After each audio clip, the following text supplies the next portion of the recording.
Hello and welcome to my YouTube channel.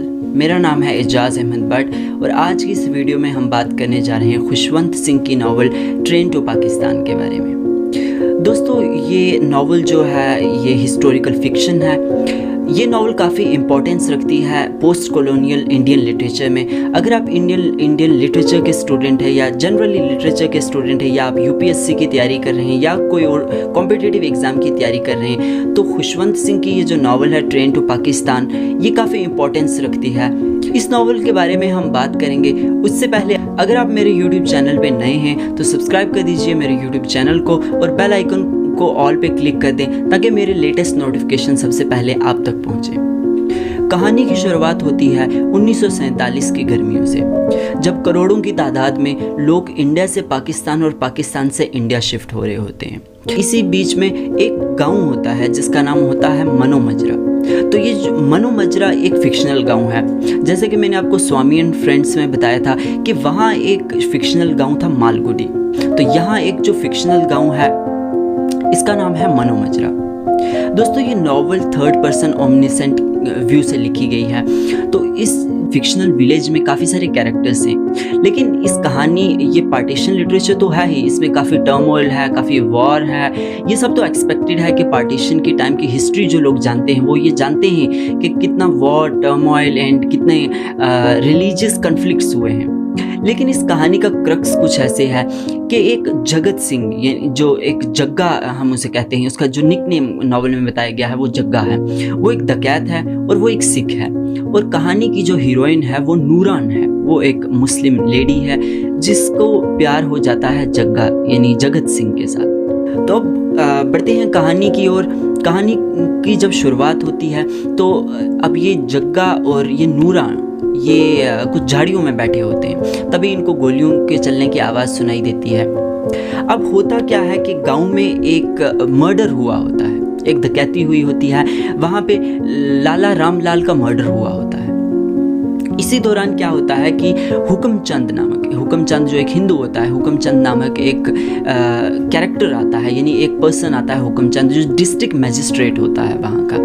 ये मनो मजरा का डिस्ट्रिक्ट मजिस्ट्रेट होता है। तो जब ये ज्वाइन करता है तो ये आते वक्त ही पूछता है पुलिस इंस्पेक्टर को, क्या यहाँ कोई डकैत हैं और क्या यहाँ हिंदू मुस्लिम में कोई फसाद नहीं हुआ है।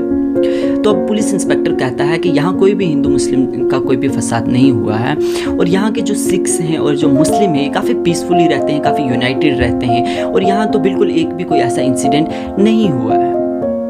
अब ये बात सुन के हुक्मचंद को ये कुछ ठीक नहीं लगता।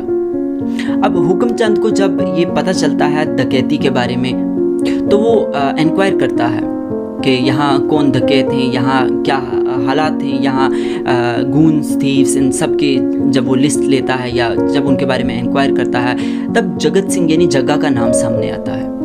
लेकिन पुलिस इंस्पेक्टर कहता है कि जग्गा ने ये काम नहीं किया होगा क्योंकि जग्गा की जो प्रेमिका है यानी नूरान है उसने काफ़ी सालों से या काफ़ी देर से जग्गा को सही रास्ते पे लाया है। अब जग्गा ऐसे काम नहीं करता है, मगर हुक्मचंद कहता है कि उससे कोई मतलब नहीं है। अब उनको एक्चुअल में जो क्रिमिनल है वो नहीं मिलता है तो हुक्मचंद कहता है कि जग्गा को पकड़ो और अंदर कर दो। अब ये होता है कि जग्गा को है जो पुलिस पकड़ के ले जाती है और उसे जेल में डाल देती है।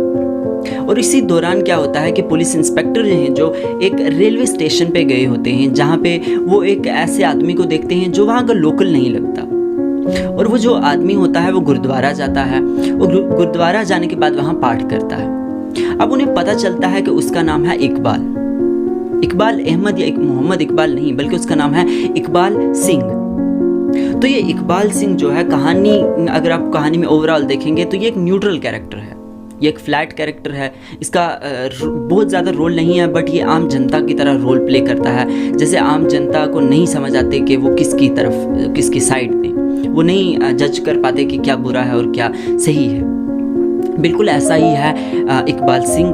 अब होता क्या है कि अब जब हुक्मचंद को पता चलता है एक्चुअली में ये मर्डर जो है जगत सिंह ने नहीं किया है, अब वो क्या करता है कि अब वो कोई नया मुर्गा पकड़ने की कोशिश करता है ताकि वो किसी नए को अपने जाल में फंसा सके। तब वो इंस्पेक्टर को ऑर्डर देता है कि इकबाल सिंह को पकड़ के लाया जाए और उसे मोहम्मद इकबाल बना दिया जाए।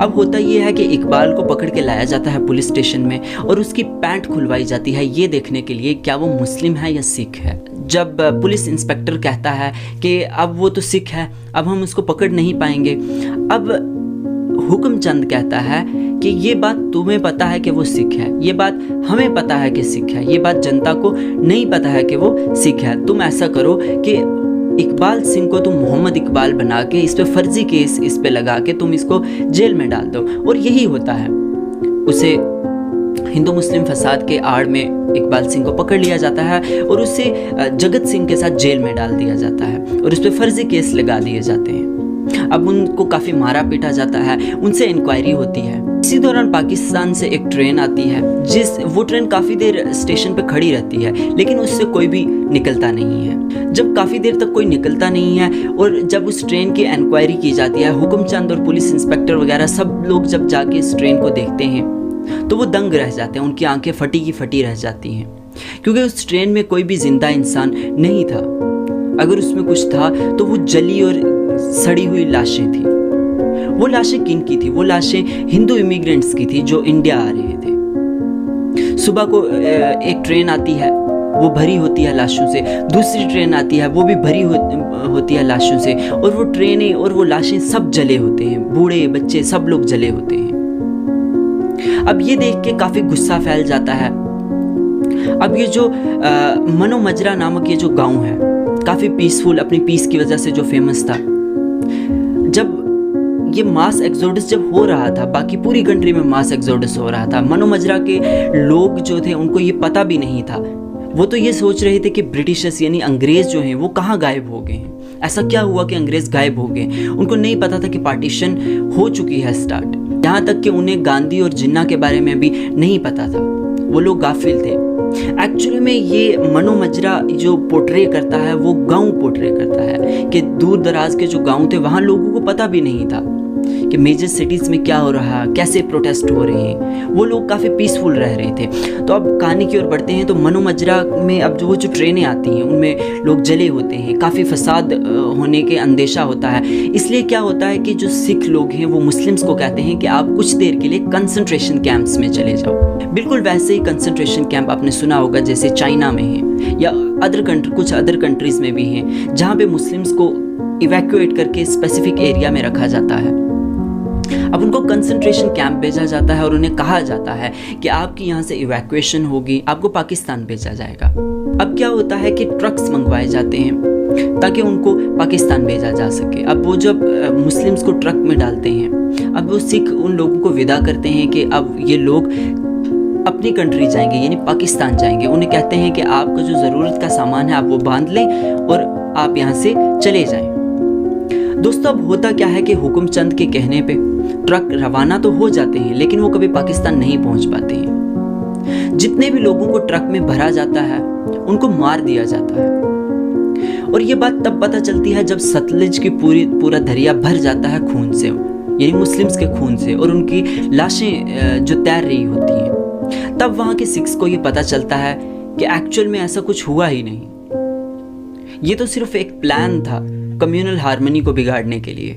ये इंसिडेंट काफ़ी रिलेटेबल है अगर आपको J&K की हिस्ट्री के बारे में पता है, आपको अगर जम्मू के शहीदी चौक के बारे में पता है जहां अप्रॉक्सीमेटली 3,70,000 मुस्लिम्स का मसैकर हुआ था। अगर आपको नहीं पता तो मैं लिंक डिस्क्रिप्शन में लिंक डाल दूंगा शहीदी चौक के इंसिडेंट के बारे में, आप वहां से रीड कर सकते हैं। बढ़ते हैं कहानी की ओर। अब काफ़ी लोगों में है जो गुस्सा फैल जाता है, मुस्लिम्स भी गुस्सा होते हैं, हिंदूज भी गुस्सा होते हैं। अब प्लान ये होता है कि इंडिया से जो माइग्रेंट्स पाकिस्तान जा रहे हैं तो हुक्मचंद और उनकी पार्टी और उनके साथ जो गूंस होते हैं वो ये प्लान करते हैं कि वो दोनों तरफ से रेलवे ट्रैक को जो है कवर कर लेंगे। वो ये सोचते हैं कि जब ट्रेन आएगी तो वो ट्रेन पे अटैक करेंगे और जब लोग वहां से निकलेंगे तो लोकल जो लोग हैं वो उन पे अटैक करके सब मुसलमानों को ख़त्म कर देंगे। लेकिन दोस्तों कहानी में ट्विस्ट तब आता है जब जगत सिंह की बीवी, होने वाली बीवी यानी नूरान, उसके पता चलता है कि जगत सिंह की जो लवर है नूरान, उसके पेट में जगत सिंह का बच्चा होता है। अब जब जगत सिंह को जेल से छूटने के बाद ये बात पता चलती है और उसे जब ये पता चलता है कि इस ट्रेन में लोगों को मारा जाने वाला है, तो वो क्या करता है कि एक जो रेलवे ब्रिज होता है वो जाके वहाँ रस्सी काटने लगता है ताकि ट्रेन आगे ना बढ़ सके और हुक्मचंद के जो लोग हैं वो उन लोगों को ना मार सके। लेकिन अनफॉर्चुनेटली वो सक्सेसफुल नहीं हो पाता, क्योंकि जब वो रेलवे ब्रिज पे चढ़ता है तो उसे गोली मार दी जाती है। लेकिन जैसे तैसे जब जगत सिंह यानी जग्गा जब बच जाता है तो वो रस्सी पकड़ता है और रस्सी को काटने लगता है। रस्सी कट जाती है, थोड़ी सी रस्सी बचती है और वो अपने दांतों से काट लेता है। अब वो जो रस्सी पकड़ के अनफॉर्चुनेटली उसने जो रस्सी पकड़ी होती है वो गलती से रेलवे ट्रैक के ऊपर फेंका जाता है और ट्रेन उसके ऊपर से गुजर के पाकिस्तान चली जाती है। तो दोस्तों बिल्कुल ट्रैजिक एंड होता है ट्रेन टू पाकिस्तान के बारे में। मैंने वीडियो को काफ़ी शॉर्ट रखा है, काफ़ी सारे जो एलिमेंट्स हैं मैंने वो स्किप कर दिए हैं ताकि वीडियो क्रिस्प और शॉर्ट बने। इस नॉवल का प्योरली कोई भी मॉरल नहीं है, ये रीडर के लिए ओपन एंडेड है कि जब रीडर इसको पढ़ेगा जो भी कंक्लूजन है वो रीडर समझेगा कि कैसे कुछ पर्टिकुलर लोग अपने मतलब की वजह से कैसे कम्युनल डिसहार्मनी करते हैं, अपने मतलब की या अपने रिलीजन के फ़ायदे के लिए दूसरों को नहीं देखते। वो नहीं समझते हैं कि ह्यूमन सफरिंग एक जैसी होती है चाहे वो किसी भी रिलीजन की हो। But this is not something new, क्योंकि जैसे मैंने काइट रनर के पार्ट 1 और पार्ट 2 में बताया था कि अफ़गानिस्तान में भी बिल्कुल सिमिलर सिचुएशंस थी। मास एक्सोडस हो रहा था, जहाँ भी वार और कन्फ्लिक्ट होता है वहाँ यही सिचुएशंस होती हैं। दोस्तों बने रहिए हमारे साथ, तब तक के लिए इस वीडियो को शेयर कीजिए। अगर आपको किसी भी टॉपिक पे वीडियो चाहिए या आप किसी टॉपिक के लिए इंटरेस्टेड हैं तो आप कमेंट में अपनी बात लिख सकते हैं।